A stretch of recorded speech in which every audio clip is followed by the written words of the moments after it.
Hello there everyone, welcome back to my channel. Thank you all very much for joining me today. And with today's video for Should You Pull on Dissidia Final Fantasy Opera Omnia, we're going to be discussing the two banners that accompany the new mission dungeon that we're going to be getting this week, which are going to consist of Vanille alongside the new EX weapons for both Cyan and Fujin. And then we're also going to have a quick look at another banner that comes along with this that's going to feature Paladin Cecil and his absolutely godly costume that I really want, as well as Setzer and Balfia. And we're also going to have a look at the event itself, what kind of things to expect, and we're also going to take a look at ultimately whether I feel that these banners are worth pulling on and whether I can advise on how you would go about pulling them if I feel that you should. So if that's something that you're interested in, then stay tuned and keep on watching.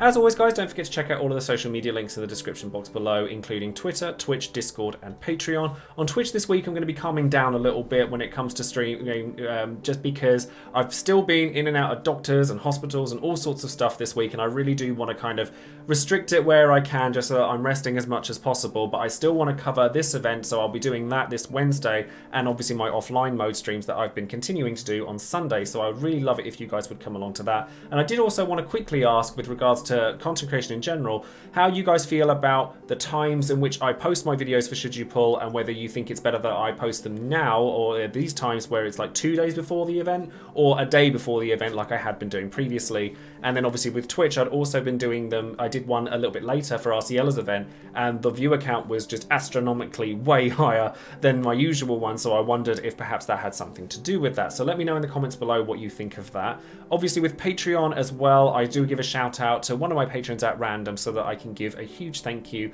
and appreciation for every single one of you guys that comes along to support the channel further. And this time around that's going to be Mafala, who's been a patron for a little while now, so thank you ever so much for your support. Don't forget to check out Dissidia Info, Dissidia DB and Tombury Troop, and of course all the other content creators besides me. So first things first for the video, we're going to discuss the actual mission dungeon itself. What does it mean by a mission dungeon exactly? Well, if you saw the Phoenix event that we had not too long ago, it's going to be structured very similarly to that, where you get a proper like map, nodes, all of that like you would a Lost chapter, but instead of it being restricted to a certain character, it's restricted to certain character types or colours. So that's going to be the way that you go about this particular event in general. But with regards to the chaos fights and things like that, there's usually 3 chaos fights with this, and one of them is going to be the normal one, and then you'll get 2 more that are usually slightly easier but restrict the colours of the characters that you can use. And I believe this time around it's going to be green and yellow and then black and red.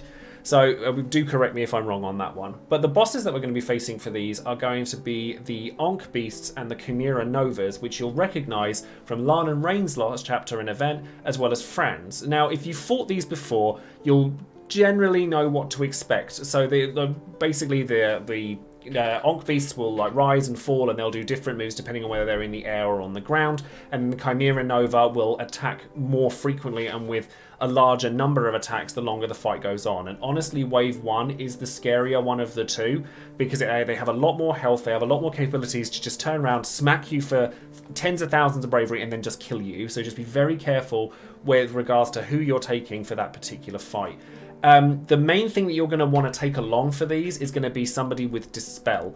Now, there is a reason that there are 3 different Dispel characters that are synergy for this particular fight in Cyan, Vanille, and Balfia. You're going to want somebody that's going to be able to take buffs away, because they like to put framed buffs on themselves. So, and particularly defense, which is something you never want to deal with, because you want to be able to deal damage in order to hit that score count and the turn count and all of that. So you want to be able to remove those buffs as frequently as possible. Luckily, we just got a really powerful Dispeller in RCLer, so if you're worried about having a Dispeller, there's so many on offer right now between RCLer and the 3 synergy characters. But equally, you could use somebody like Faris if you wanted to, who's not synergy but is equally capable of dispelling and debuffing while she's at it. Tanks I found are very useful for this particular fight, by having watched like various different clears for it. So you've got Snow, you've got Zac, you've got Warrior of Light, who's really useful in general, especially after character boards and things like that, and they're going to take the place of characters like Paladin Cecil in this particular situation.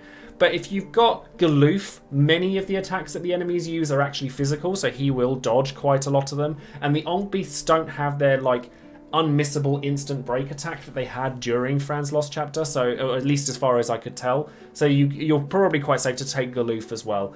And then also, I think that offensive support characters, in order to replace characters like Fujin or Setzer in this particular situation, are going to be really strong. So characters like Hope or Ishtola will be really, really just helpful, just keeping bravery up, making sure no one gets completely smacked out of the arena. Having the delay on Ishtola is actually really useful as well, because Fujin has that in her kit and it actually ultimately works really well. Basically, as long as you take somebody that can get rid of those buffs, this fight in particular really wants you to bring somebody that has Dispel along with you, so there's plenty of options for you, and if you don't have any of those options, then there are plenty available to you on the current banners. So as long as you take somebody that's capable of that, you should be okay.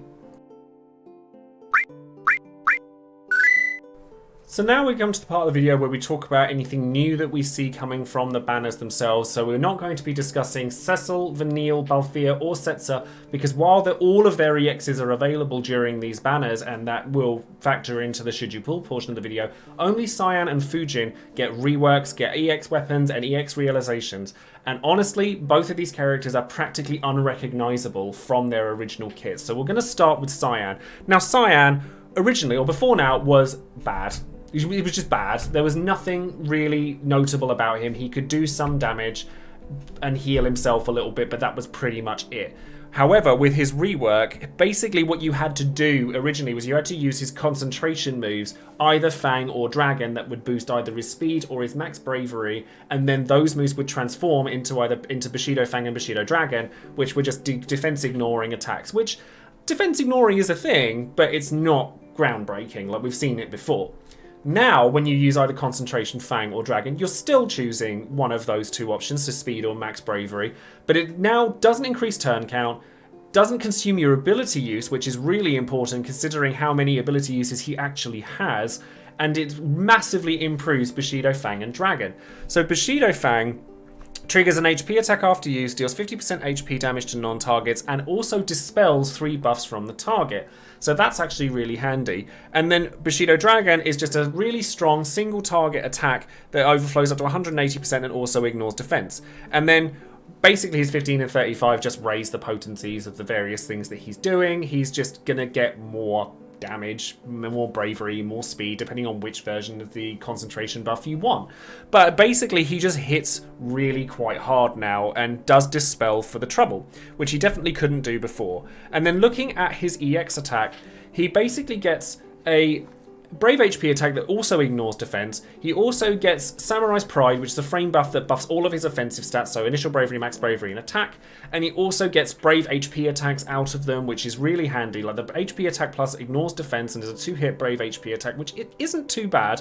You also get to revert your Bushido moves back to the concentrate move so that you can switch up which mode that you want or anything like that if you want to. The only problem is that his recast rate is really, really slow comparatively to other people, so you're going to be wanting to use his skills quite regularly if you want to make the most of his EX. However, when you put a book and some ingots into it, you get more damage. Like his book and his first 2 ingots are really just nothing. Like they really don't do much. It's just more damage, more stats, gives him his Samurai's Pride buff at the start of the fight.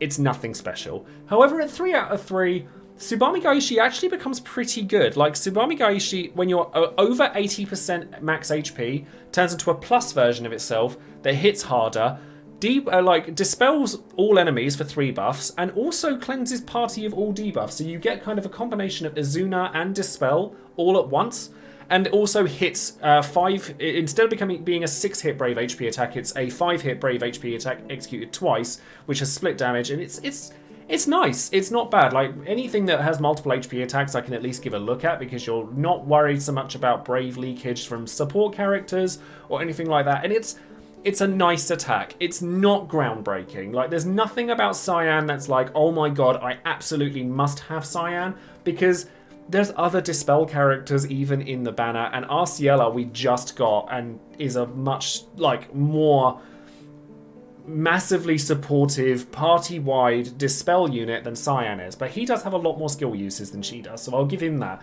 But I wouldn't go into this banner for Cyan alone. So now let's have a look at Fujin. Now, I have a little bit of a thing for Fujin. I love her character in FFA, and I'm actually very pleasantly surprised with what they've done with her in this game. So before now, she was basically just a bad wind damage dealer that happened to have wind resist down if you had a 35 CP, but didn't really have an awful lot else going for her. Now, however, she's become like Lulu on steroids. Like, I think that she just blows Lulu out of the water in terms of being an enchanting Imperialer. She does so much work, and she's got a really good kit for support in an offensive capability as opposed to the more defensive ones that we've been seeing. So basically, originally she had to go into a wind stance in order to get the plus versions of her attacks, and the wind stance didn't really do a lot. It's just like, you can have these abilities now. However, Metsu, basically, the only difference between Metsu and Metsu Plus is the Brave Overflow now. It's a AoE HP, Brave HP attack with 4 hits on it, so it's got a decent hit count for an AoE attack with split damage, which is like, that's not too bad. You get speed up for the party as long as you have the 15 CP weapon as well, and you also get a new framed buff called Silent Wind, which raises your party's attack, grants Brave regen to your party, and also enchants Wind. So it's basically, she's got a lot of similarities to Lulu, but obviously for wind instead of fire. Psy is actually a really powerful attack. Like, it's a 5-hit Brave HP attack with splash damage, like 50% splash damage. So you can kind of, if you need Brave shaving AoE, you use Metsu. If you need HP damage, you use Psy. And it's you get Silent Wind from this as well. And again, the only difference between the regular version and the plus version is the Brave Overflow, but that does matter, so you definitely want to have the wind stance up wherever possible, and she gets a Brave Attack Plus from it as well. She's also got party auras as well, and I did want to mention as well, and I forgot to mention with Cyan, is that both of their C65 abilities are actually pretty strong. Cyan's is a Brave HP attack, and I always appreciate actual attacks in C65 abilities that ignores defense and raises his max Brave Overflow, which is decent. Fujin's is an AoE Brave attack that delays by a turn, and I actually really like this, and considering that she's already got auras that raise attack, the fact that it raises attack further is actually very nice. So basically she's got decent amounts of like Enchant Imperil, all that good stuff that you would get without actually looking at her EX at all. However, her EX gives her even more support capabilities in a really nice way. She gets, it's slightly slow, so it's not as slow as Cyan's, but you're still going to be using her skills a fair amount. But it's a wind ranged Brave HP attack across the board, deals 100% HP damage, which is always a plus, gives her a wind stance just like her other skills do, and it also, with just Power Stones, inflicts a framed debuff called Razor Wind, which is a trap in a very similar way to Vanille and the Emperor, which basically every time your opponent moves, she does a 3-hit wind Brave attack that does extra chase HP damage, so it makes them easier to launch. And with her EX, she actually starts getting a really nice kind of launch-based kit alongside all of this support stuff and the Enchant Imperil and all the good stuff that comes with that. So bear in mind that she's imperiling with her 35 CP weapon or her EX after we've put a book into it, as I'll get to in a moment. That 3-hit wind Brave attack is actually going to really tear into some enemies. But when you start putting a book and some ingots into it, I really think that this weapon shines. So when you put a book into it, you get wind resist down on the enemies as well for 4 turns, which is good, really good, because you're enchanted, your whole party's enchant wind. So that's going to make a huge difference. Like, it's going to open up the ability to bring characters that you shouldn't be able to take because they're melee resistant or magic resistant or something like that. But by having a enchant imperiler in your party that's party-wide, that actually circumvents that quite nicely. Her 1 out of 3, 2 out of 3 is your typical stuff. You start with all your framed buffs and all that good stuff, and you get some more stats. But with 3 out of 3, you get a 10-hit AoE Brave HP attack with 100% HP damage that batteries your party and straight up launches them. It's really strong. Like, there's no two ways about it. The fact that she doesn't delay with this is like, yeah, that's kind of annoying. But she does have delay in her kit still that actually raises your party's attack. And bear in mind that she has Brave regen across the board as well. So you actually get quite a lot of nice stuff out of this.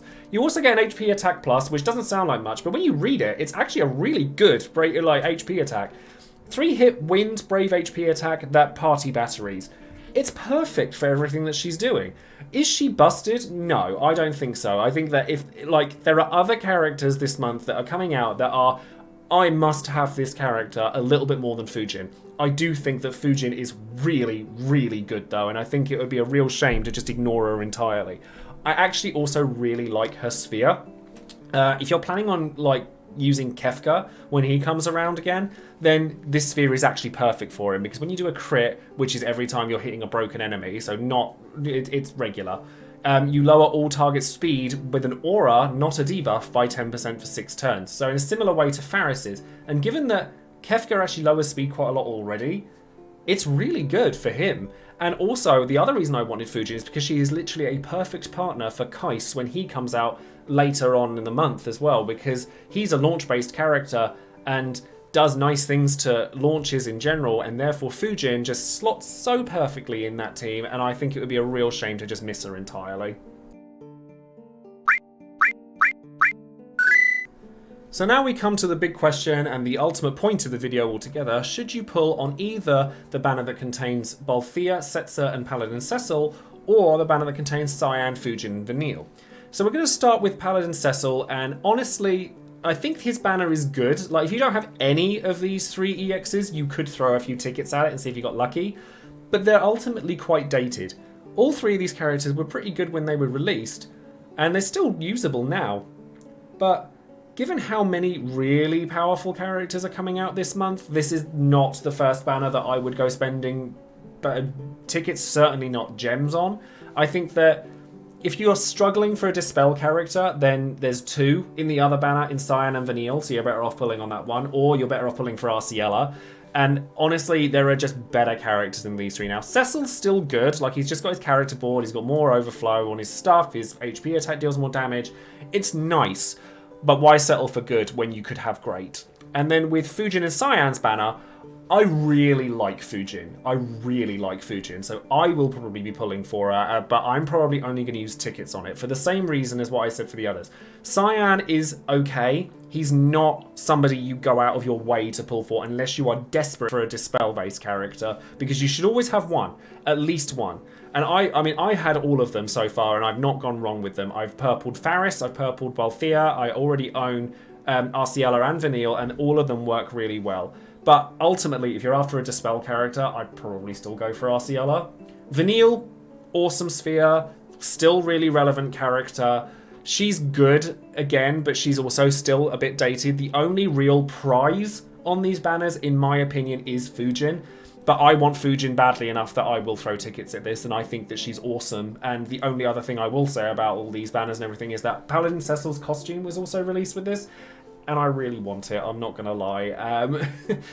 Basically, these banners are good. They are good, particularly Fujin's. So if you're wanting Fujin, definitely go ahead, and you wouldn't feel guilty for spending tickets on it.